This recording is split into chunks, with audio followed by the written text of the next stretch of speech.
En este video estaremos hablando de la fuente de irrigación sanguínea al sistema nervioso y el sistema de barrera. Así que aunque el cerebro es solamente 2% representa 2% del peso del cuerpo, va a recibir mucha más de la irrigación que le tocaría si fuera eso solamente. Recibe 750 mililitros por minuto, ese es el cardiac output que va a recibir. O la cantidad de sangre que va a recibir por minuto. Es un montón. Y la razón es que las neuronas tienen una demanda alta para el ATP. Y por lo tanto también requiere mucho oxígeno y glucosa. Así que es crítico que vayan recibiendo sangre, cantidades decentes de sangre al sistema nervioso. Cuando se interrumpe el flujo de sangre por tan corto tiempo como por 10 minutos, se pierde el conocimiento. Si se interrumpe por de 1 a 2 minutos, puede perderse función neural. Y después de 4 minutos puede causar daño irreversible cerebral. La sangre también va a ser una fuente de anticuerpos, macrófagos, toxinas y otros agentes. Así que, aunque queremos que el sistema nervioso tenga su suplido de oxígeno, etc., es necesario que tenga también protección contra lo que está viajando en la sangre. Así que hay un sistema de barrera que va a regular qué sustancia puede entrar desde el torrente sanguíneo. Y hay dos puntos de entrada. Uno son los capilares que están a través del tejido del cerebro y otro los capilares del plexo coroideo. El plexo coroideo es el lugar de donde se origina el líquido cefalorraquídeo. Así que ese filtrado de la sangre también tiene que ser monitoreado para que no asegurarnos de que no va a haber material que sea nocivo para el cerebro que esté entrando por ahí. Así que la barrera hematoencefálica o el blood-brain barrier es el que va a proteger los capilares de la sangre a través de este tejido nervioso y consiste de tight junctions entre las células endoteliales que forman esas paredes capilares. Así que si usted recuerda, los tight junctions no permitían que pasaran materiales entre una célula y la otra. Además, usted va a tener astrocitos, que eran las células ependimales, células gliales, que contactan los capilares con sus extensiones perivasculares y van a inducir que las células endoteliales formen estos tight junctions. Así que va a haber un sello entre lo que fluye dentro del capilar y lo que puede pasar al tejido nervioso. Así que cualquier cosa que abandone la sangre tiene que pasar a través de las células y no entre medio de ellas. La definición de lo que es un tight junction. Las células endoteliales entonces van a poder excluir sustancias que pueden hacerle daño al cerebro y mientras a la vez permite que puedan pasar las que se van a necesitar. También existe otra barrera y es la barrera entre la sangre y el líquido cefalorraquídeo. Esta protege el cerebro en el plexo coroideo y forma también tight junctions entre las células ependimales. Recuerde que las células ependimales están presentes en lugares donde hay líquido cefalorraquídeo donde se forma. Así que estos tight junctions están ausentes de las células ependimales de cualquier otro sitio. Solamente están presentes en el plexo coroideo, que es el lugar donde existe este filtrado, este proceso de filtración para formar el líquido cefalorraquídeo. Es importante que se permita que haya intercambio entre el tejido cerebral y el líquido cefalorraquídeo, porque el líquido cefalorraquídeo lleva a el tejido cerebral pues materiales que necesita. Por ejemplo, agua, glucosa y algunas sustancias solubles como el oxígeno. Otras sustancias van a difundirse en la dirección contraria. El dióxido de carbono, por ejemplo, se supone que esté moviéndose del cerebro a la sangre. El alcohol, la cafeína, la nicotina y algunos anestésicos también van a moverse libremente entre el tejido cerebral y el tejido y la sangre.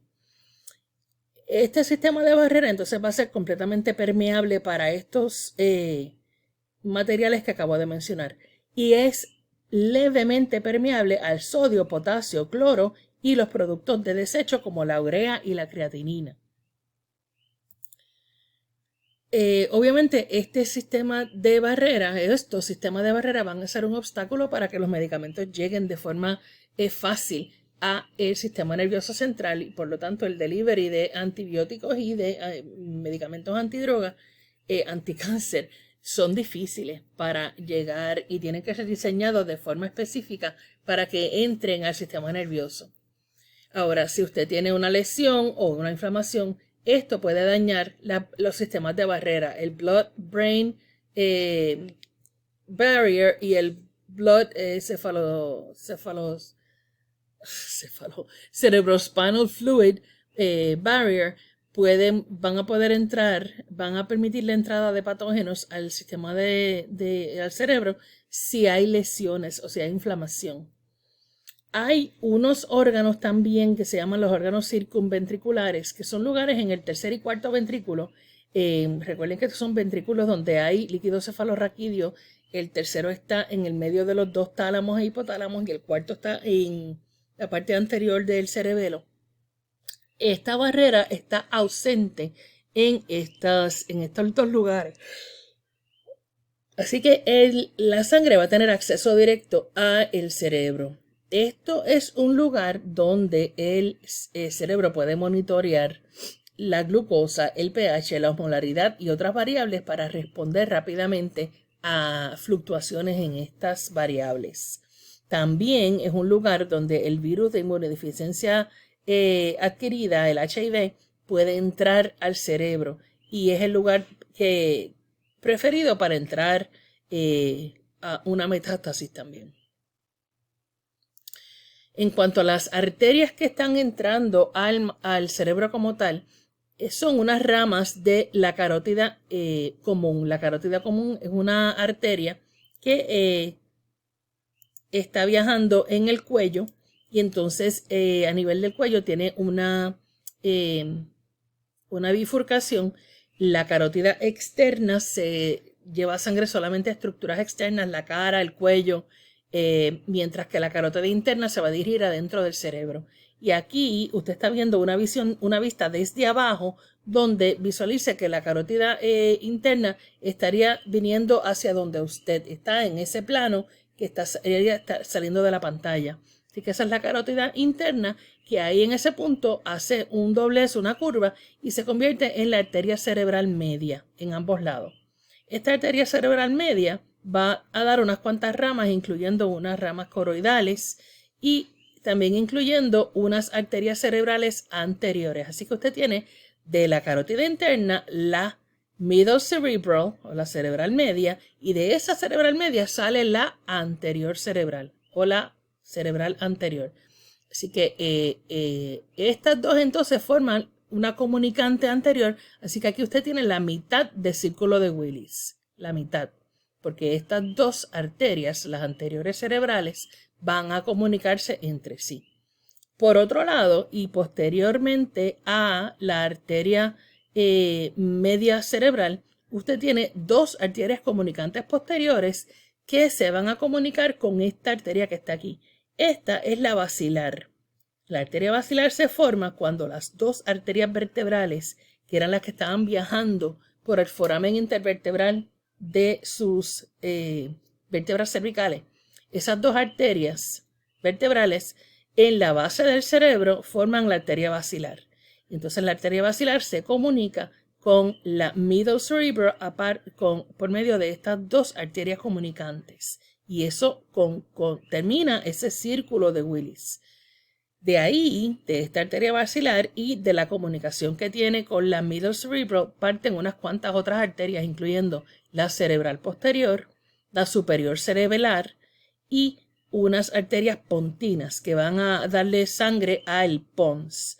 También la anterior inferior cerebelar y aquí se está uniendo de las dos vertebrales, también se forma la anterior espinal, que sería la arteria que está corriendo por esta parte de su cordón espinal.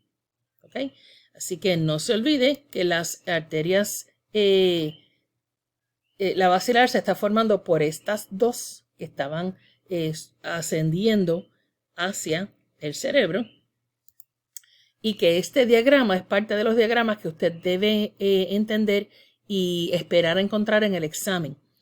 aparte de el suplido de arterias, porque entonces estas se van a distribuir la anterior, middle y posterior cerebral a todas las partes de su cerebro, también hay una serie de vasos de venas y senos venosos que van a estar drenando la sangre venosa que se ha utilizado ya en su cerebro. Así que va a tener, y asociados con la dura madre, este es el Falx cerebri, tienen la superior sagittal sinus, la inferior sagittal sinus, tiene un sinus transverso en esta área de aquí, y entonces otra serie de sinuses pequeños y no tan pequeños, incluyendo unos de la dura madre.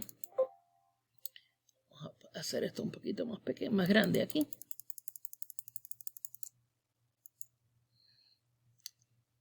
Y la forma en que están interconectados todos ellos y el flujo, la dirección del flujo de sangre. O sea que el flujo va a ser de la cara posteriormente por el superior sagittal sinus, de la parte de entre medio de los dos hemisferios por el inferior sagittal sinus.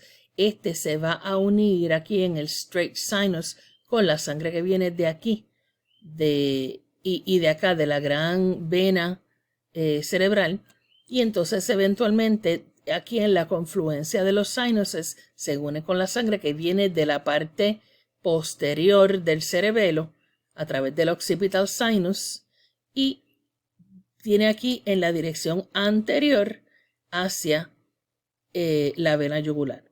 Así que es una ruta un poquito circuitous, porque las venas, estos senos venosos, trabajan sin presión sanguínea y se dejan llevar más bien por la gravedad y por la presión que puede existir en esta parte de su cara. Una vez yo había hablado de ustedes lo peligroso que podía ser estarse apretando espinillas y los barritos, especialmente de la inflamación que usted puede tener en la nariz, porque esa sangre entonces, en vez de fluir en dirección a la que debe, va a estar fluyendo en una dirección opuesta y entonces puede retornar sangre venosa a el cerebro y entonces puede causarle pues una infección cerebral. Así que este diagrama que le explica los senos venosos es importante que también lo entienda. Y por último, volvemos a este diagrama que les recuerda dónde es que están estos senos venosos con referencia a las meninges del cerebro. Así que vamos a estar hablando en el próximo video, repasando las capas de las meninges en el cerebro como tal y la relación que tienen con los senos venosos.